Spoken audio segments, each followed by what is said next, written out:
My family made me drop out at 13 to work in the family restaurant. They took every paycheck and said education was for Americans, not immigrants. When I secretly applied to college and got in, they disowned me. Now my father's restaurant is failing, and my brother says I owe them everything.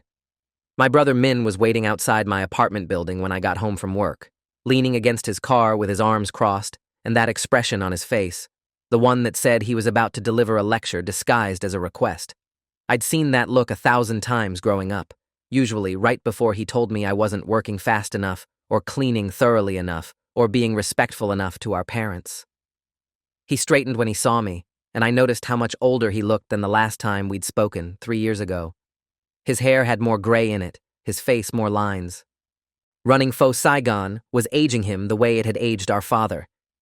Koa, he said, using my Vietnamese name, though I'd gone by Kevin professionally for years. Quote. I adjusted my grip on my briefcase, the leather worn smooth from 5 years of carrying it through the halls of the architectural firm where I worked as a senior designer. Quote. 2. Quote. The words came out flat, matter of fact, like he was telling me the weather. Quote. 4. I felt the familiar tightness in my chest, the old guilt trying to claw its way up my throat. I pushed it down. The word felt good, solid. I'd practiced saying it. What do you mean, no? Min's voice rose. I interrupted. Quote. 9. Min's face flushed red, anger and shame mixing in equal measure. You're still bitter about dropping out? That was 12 years ago. Koa. It's time to let it go. Immigrant families make sacrifices. You think you're special because you went to college? Because you have a fancy office job? You're still Vietnamese. You still owe your family respect and obligation. I owe them nothing. I moved past him toward my building entrance. Go home, Min. Tell Dad to sell the restaurant if he can't run it profitably. Tell him to retire. Tell him to figure it out without me. Min grabbed my arm. Mai is working there now. Did you know that?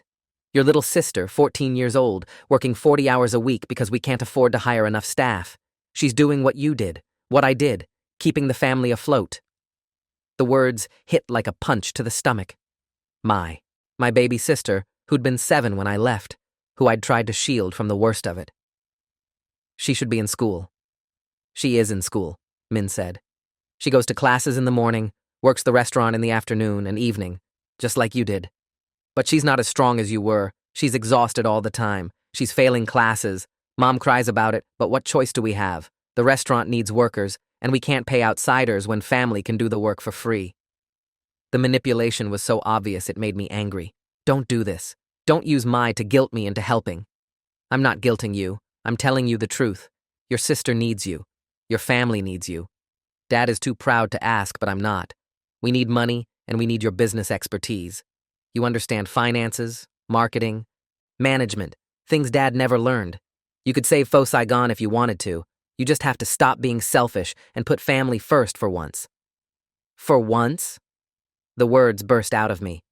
I put family first for 6 years. From age 13 to 19, I gave everything to that restaurant. I worked 70-hour weeks. I cleaned grease traps at 3 in the morning. I burned my hands on fryers and cut myself with knives and breathed in steam until my lungs hurt. I gave Dad every paycheck, thousands of dollars that should have been mine. I sacrificed my education, my health, my adolescence. And when I finally chose myself by going to college, Dad disowned me. He threw me out. He said I was a disgrace to the family. So don't tell me about putting family first. Min's expression softened slightly, but his voice stayed firm. I said. Min said. The word hung in the air between us. Abused. Was it abuse when your parents made you work instead of study? When they took your money? When they isolated you from friends and activities so you'd have more time in the restaurant? When they told you that your dreams didn't matter? That only the family mattered? I'd asked myself these questions 1,000 times. Go home, Min, I said quietly. I'm not coming back to Faux Saigon. Find another way to save it. There is no other way, he said. You're the only one who escaped.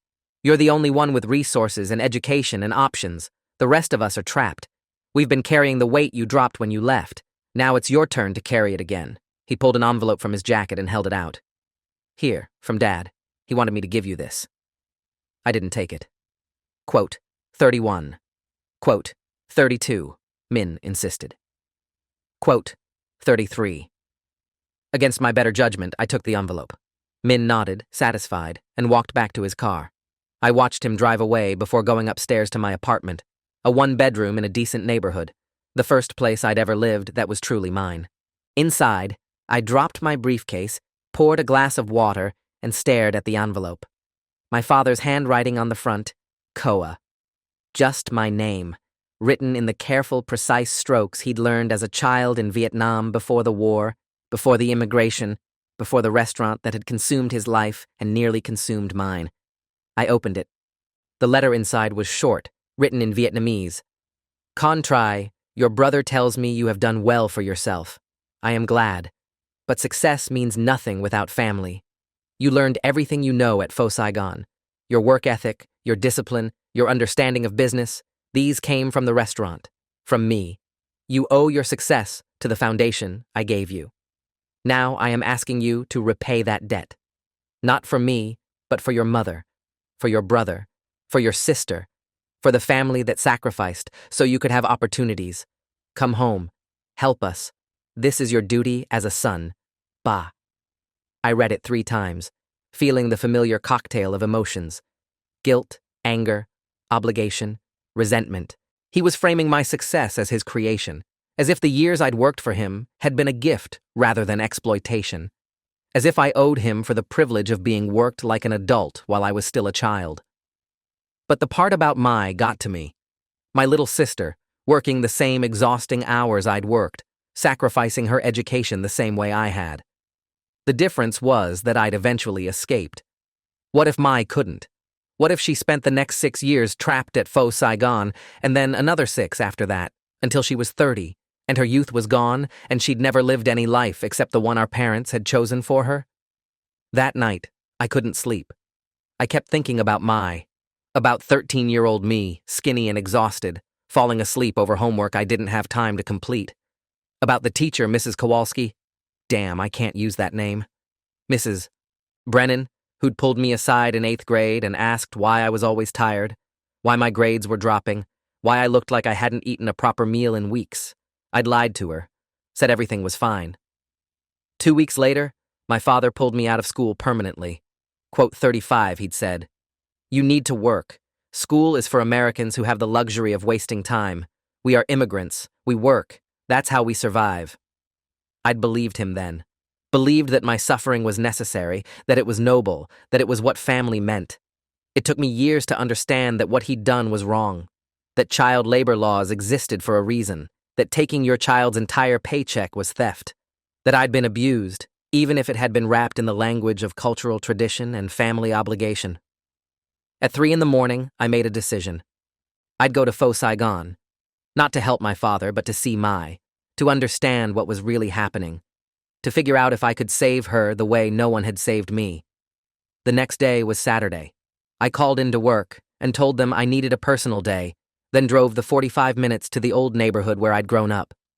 Fo Saigon sat on a busy street corner in a heavily Vietnamese area of the city, its faded sign promising authentic Vietnamese cuisine in English and Vietnamese.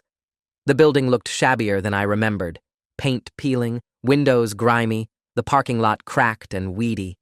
Inside, the lunch rush was in full swing.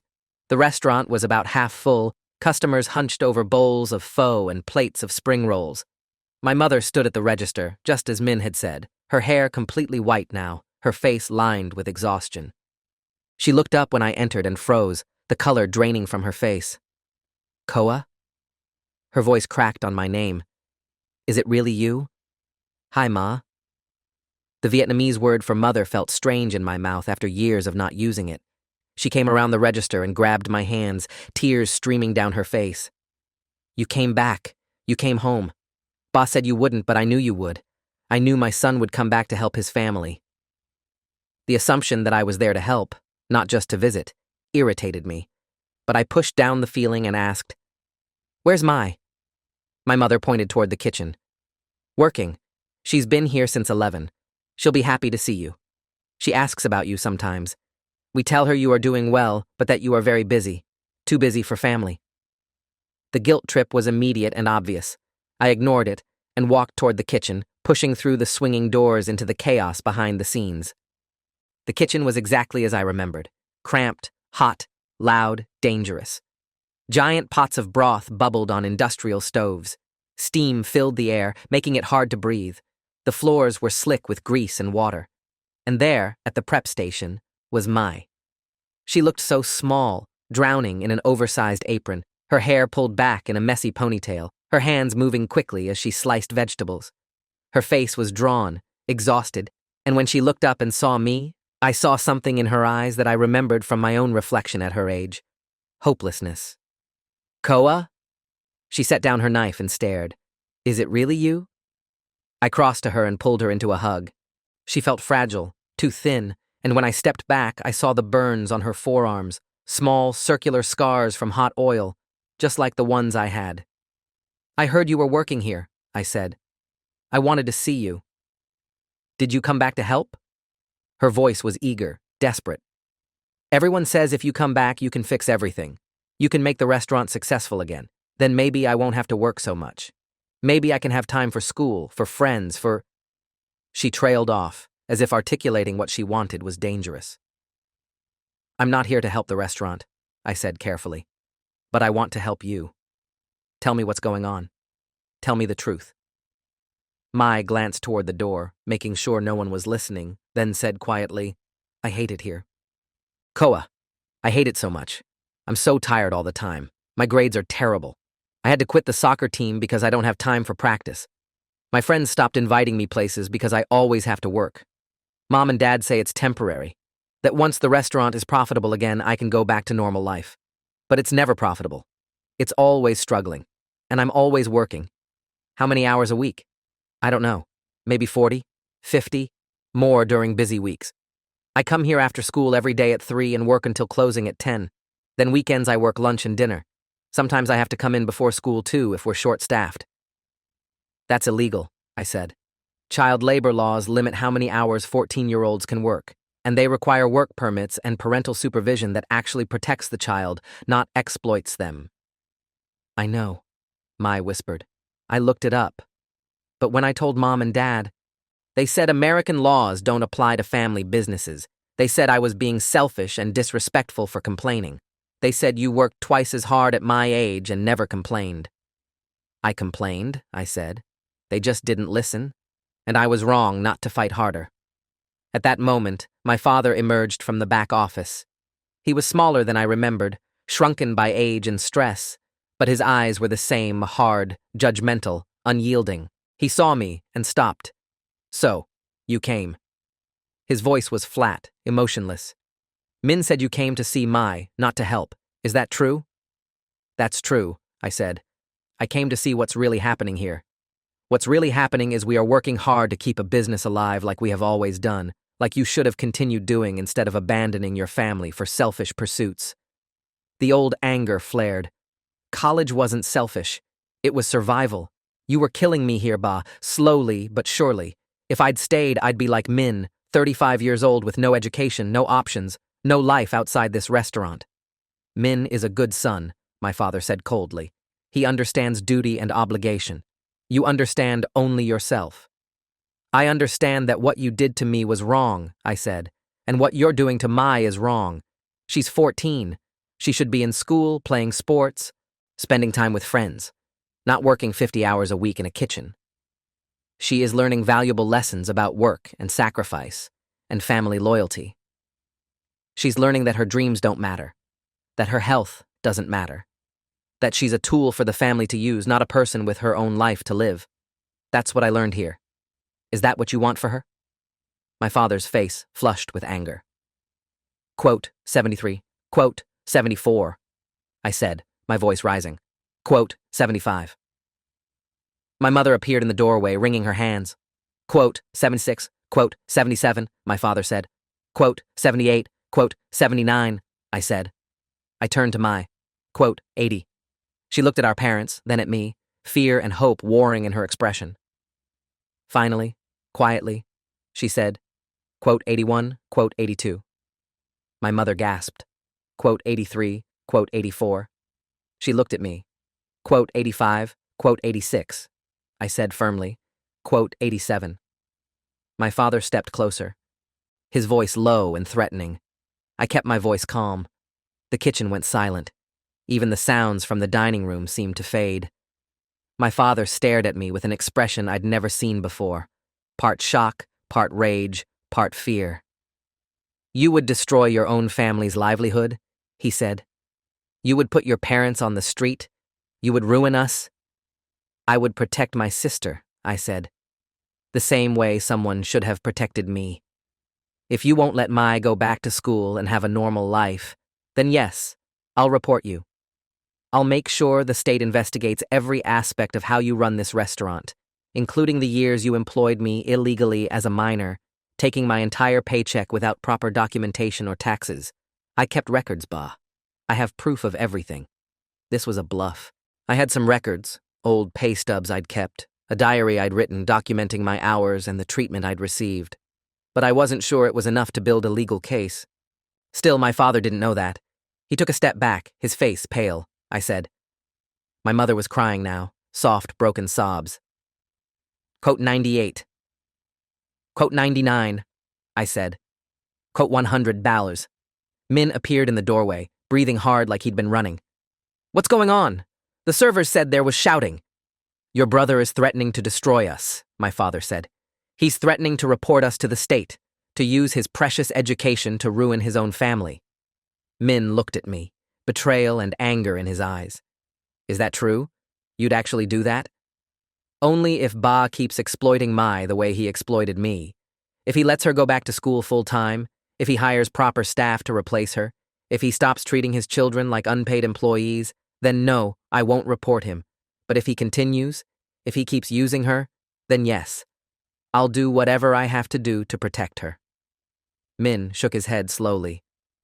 You really have become American, haven't you? All about individual rights and personal freedom, no sense of family loyalty or cultural obligation. You make me sick. You want to know what makes me sick? I turned on him. You. Standing there acting like Dad's behavior is normal, like it's acceptable, like it's something to defend. You know what he did to us was wrong. You lived it too. You worked just as many hours, sacrificed just as much. But instead of acknowledging it was abuse, you've convinced yourself it was character building. That's pathetic, Min. You had a chance to break the cycle when you took over the restaurant. Instead, you're perpetuating it. Min lunged at me. I barely had time to raise my arms before he grabbed my shirt, shoving me against the prep table. Mai screamed. My mother rushed forward, trying to separate us. Boys, stop it! Stop fighting! My father's voice cut through the chaos. Quote 110. Min's face was inches from mine, twisted with rage. You think you're so much better than us. You think your degree makes you special, but you're nothing. You hear me? Nothing. Everything you have, you built on the foundation we gave you. You owe us everything, and you're too arrogant to see it. I don't owe you anything, I said through gritted teeth. I earned everything I have despite you, not because of you. Now get your hands off me before I press assault charges. He shoved me harder, then let go. I stumbled, but caught myself. Min turned away, breathing hard, his hands shaking. Get out. Get out and never come back. You're dead to this family. Fine by me, I said. I looked at Mai, still standing at her prep station, tears streaming down her face. Mai, you have my phone number. If you need help, if things get worse, call me. I'll come get you. I'll figure something out. You don't have to stay here. She's staying, my father said. She's our daughter, and she'll honor her family obligations. You have no say in this. Actually, I might, I said. If Mai's working conditions violate child labor laws, the state could remove her from this environment. They could investigate whether she's being properly cared for or being exploited. You want to risk that? My father's expression darkened.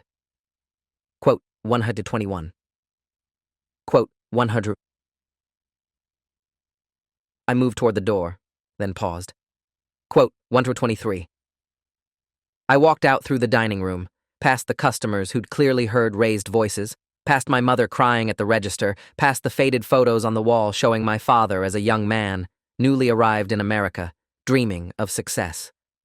Outside, I sat in my car for 10 minutes, shaking with adrenaline and leftover anger. I'd just threatened my own father. I'd drawn a line in the sand. There was no going back from this. My phone buzzed. A text from Mai. "Thank you for standing up for me. I'm scared, but I'm also relieved. Someone finally said it was wrong. I thought I was crazy for feeling trapped." I texted back, "You're not crazy. What they're doing is wrong. Stay strong. I'll check in soon. If anything gets worse, call me immediately. I mean it. Anytime, day or night." Another text came in, this one from Min. "You just destroyed this family. I hope you're proud of yourself." I didn't respond. Instead, I drove home, poured myself a drink, and called the one person who'd understand. My old high school counselor, Mrs. Brennan. She'd been the one who'd first questioned what was happening to me, who'd provided information about college applications and scholarships when I'd finally, secretly, decided to change my future. She answered on the third ring. "Kevin? Is that you? It's been years." "Hi, Mrs. Brennan. I need advice. It's about my family." I explained the situation, Mai's working conditions, my father's refusal to change, my threat to report them. Mrs. Brennan listened without interrupting, then said, "The first thing you need to know is that you're right. What they're doing to Mai violates multiple child labor laws. 14-year-olds can only work limited hours on school days, and there are strict restrictions on the type of work they can do. Working in a commercial kitchen, handling sharp objects and hot equipment for 50-plus hours a week, that's absolutely illegal." "I thought so," I said, "but I wasn't sure if family businesses had exemptions." "Some exemptions exist, but they're limited and they still require adherence to safety standards and hour restrictions. What you've described crosses every line. If you report this, the Department of Labor will investigate. Your father could face significant fines. The restaurant could be shut down temporarily or permanently. Your sister could be removed from the home if they determine it's an unsafe environment."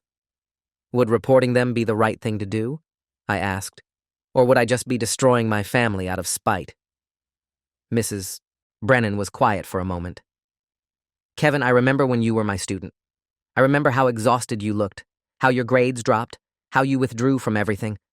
I suspected something was wrong, but I couldn't prove it, and you wouldn't tell me. When you disappeared from school, I called your home and your father told me you'd decided education wasn't for you. I knew that was a lie. You were one of the brightest kids I'd ever taught. But there was nothing I could do." Her voice grew firmer. "Now, you have a chance to save your sister from the same fate. Yes, reporting your parents will have consequences for them, but not reporting them will have consequences for Mai. Which consequences can you live with?" The question haunted me. That night I couldn't sleep. I kept imagining Mai 10 years from now, still trapped at Fo Saigon, her youth gone, her dreams abandoned. I imagined her bitter and resentful like Min, or broken and resigned like my mother. I couldn't let that happen. But I also imagined my parents losing everything, being fined, possibly even facing criminal charges. They were old now, in their 70s. Could they survive that kind of devastation? Did they deserve it? By Monday morning, I'd made a decision. I'd give my father the full 7 days to make changes. But I'd also start documenting everything, gathering evidence in case I needed it. If he refused to protect Mai, I'd protect her myself, whatever the cost. At work, I was distracted. My boss, Angela, noticed during our team meeting. "Kevin, you okay? You seem off." "Family issues," I said. "It'll pass." After the meeting, she pulled me aside. "If you need time off, take it. Family comes first." The irony of that statement, family comes first, hit me hard. Family first had been the excuse for everything bad that had happened in my childhood. Family first meant working instead of studying. Family first meant giving up my paycheck. Family first meant sacrificing my dreams. But for Angela, family comes first meant taking care of yourself and your loved ones. It meant setting boundaries and protecting your well-being. Same words, completely different meaning. "Thanks," I said. "I might need a few days this week." On Wednesday, I drove back to Fo Saigon, unannounced. I wanted to see if anything had changed. The restaurant was quieter this time, just a few customers scattered at tables.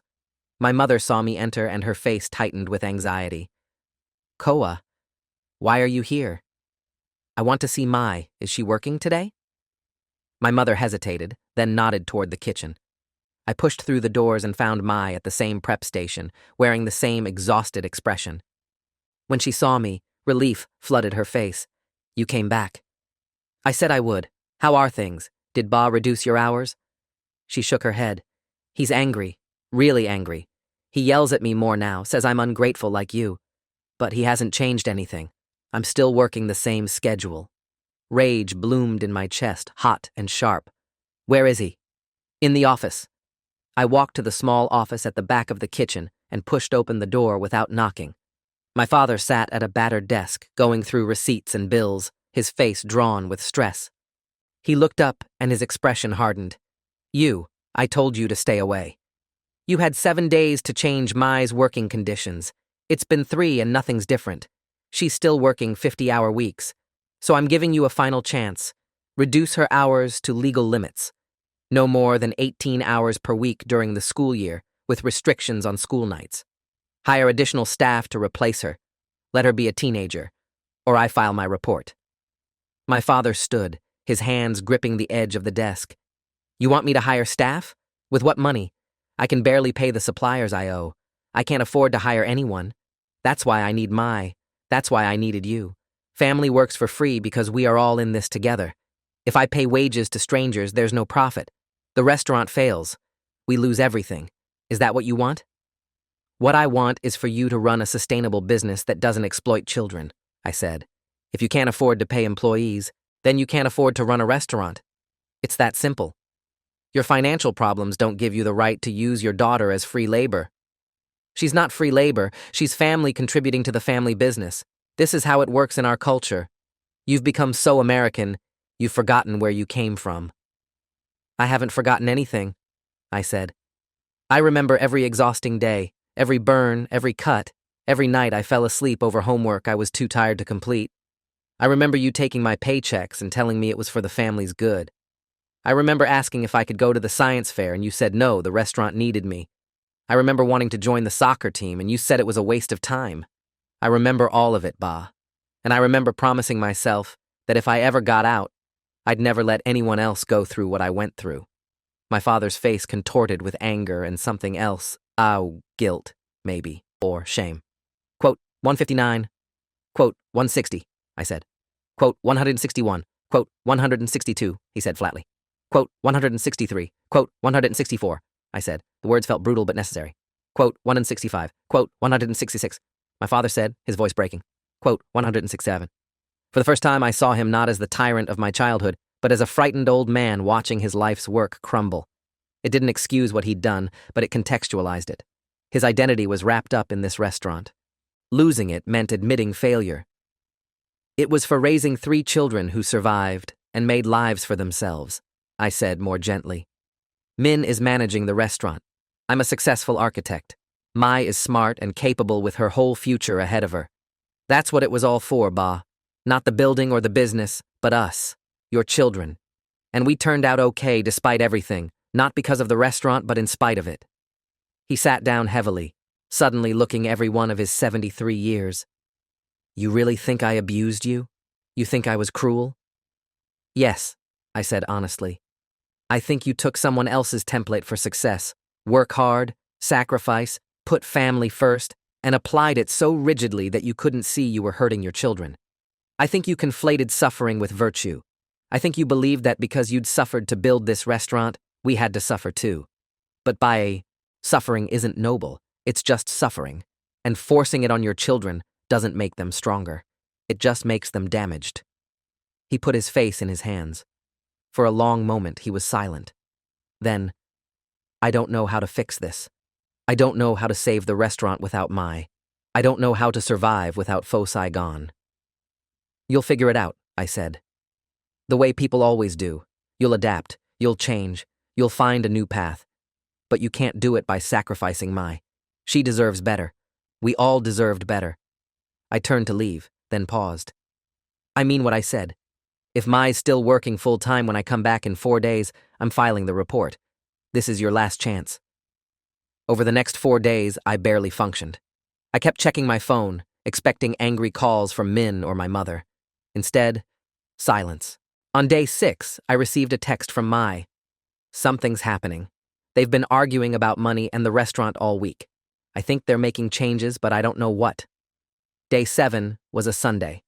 I drove to Faux Saigon at noon, my stomach tight with anxiety. What I found surprised me: a help wanted sign in the window. My mother was at the register as usual, but she looked different, less burdened somehow. Mai was nowhere in sight. I approached my mother cautiously. "Where's Mai?" She looked at me with an expression I couldn't quite read. She trailed off, wiping her eyes. Quote 181. I finished. She nodded. Quote 182. I found my father in the office looking exhausted. He gestured to the chair across from him. Quote 183. I sat. He pulled out a ledger and showed me columns of numbers. Quote 184. The numbers didn't lie. Even with a full dining room, the restaurant barely broke even. With slow weeks factored in, it was bleeding money. "We're going to lose the building," he said flatly. "Maybe within 6 months, maybe sooner. We can't afford the rent and the supplies and the staff and the loan payments. It's mathematically impossible." "Then close it," I said. "There's no shame in that. You ran a restaurant for 35 years. That's an accomplishment. Most restaurants don't last 5. "It's not an accomplishment if it ends in failure," he said bitterly. "If we lose everything, what was the point? Why did we work so hard? Why did we sacrifice so much?" "You're asking the wrong questions," I said. "The point wasn't the building or the business. The point was surviving, providing for your family, building a life in a new country. You did that, you won, but now it's time to let go." He was quiet for a long time. Finally, "I want to understand something. When you left, when you went to college, I thought you were destroying your future. I thought you'd fail without the restaurant, without family support. But you didn't fail. You succeeded. How?" The question felt like the first genuine thing he'd asked me in years. I said. He admitted. Quote 197. The confession hung between us, raw and painful. Quote 198. I said gently. Quote 199. He nodded slowly, tears streaming down his weathered face. Quote 200. It wasn't a full apology.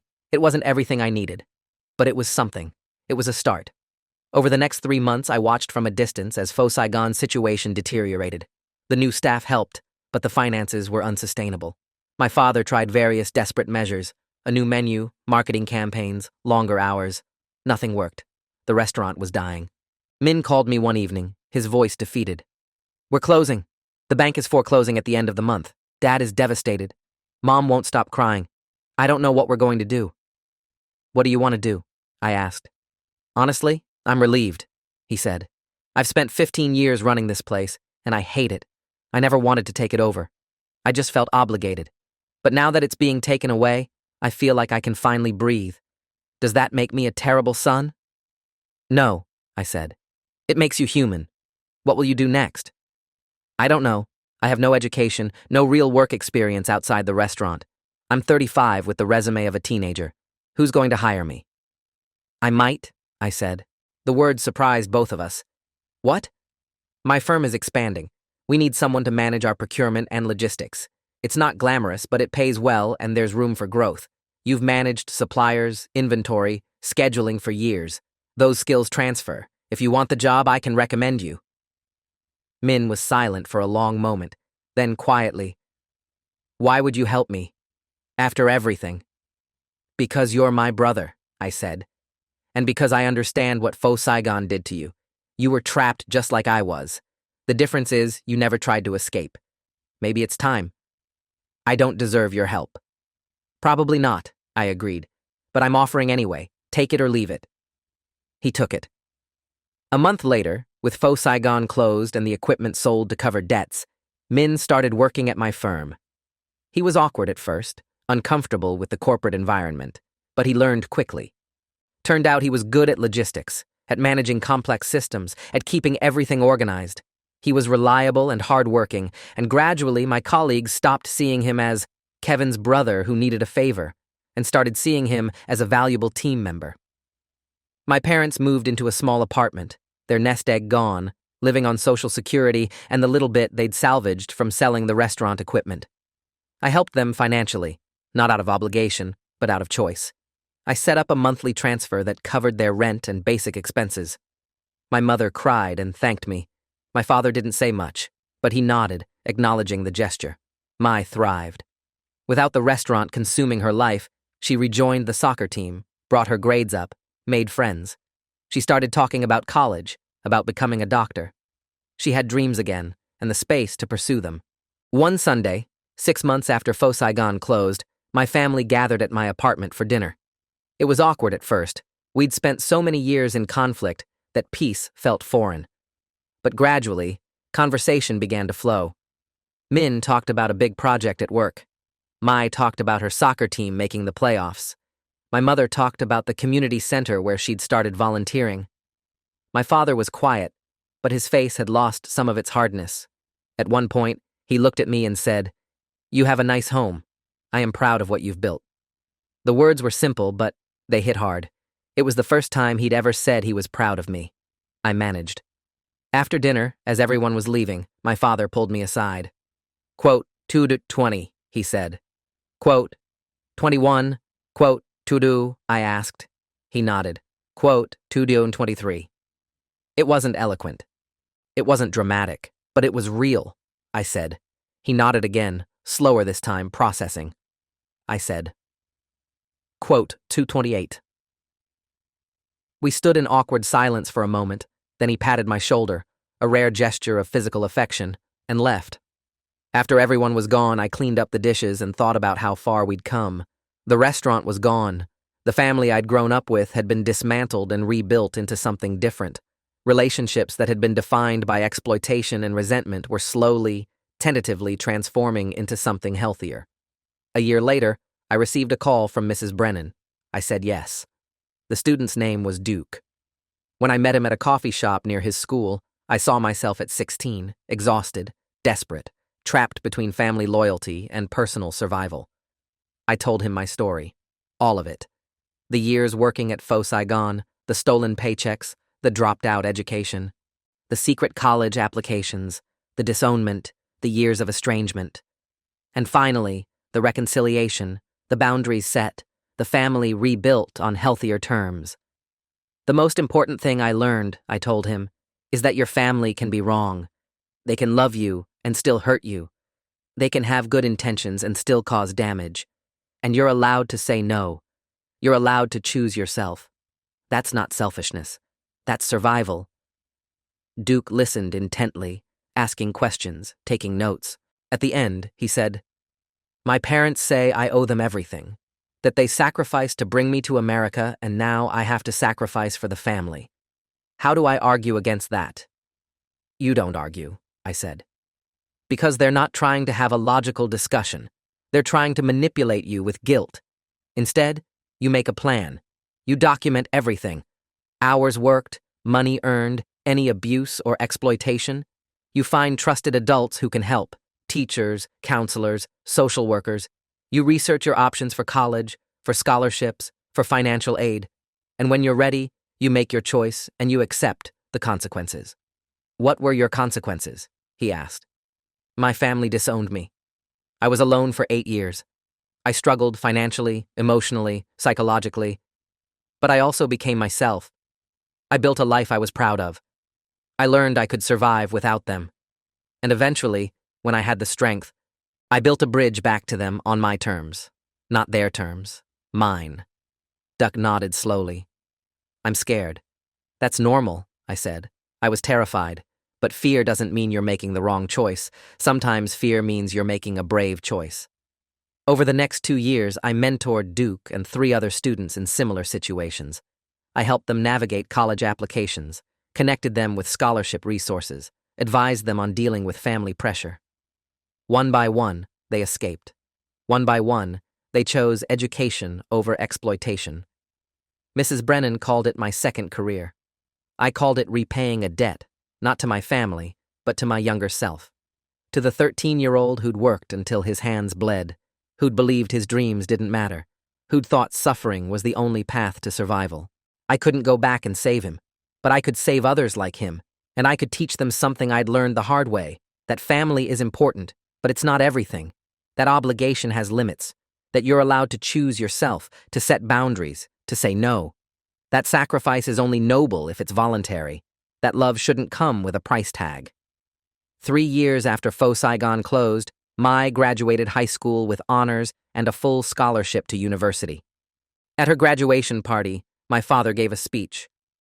"My daughter is going to college," he said, his voice thick with emotion. "She is going to be a doctor.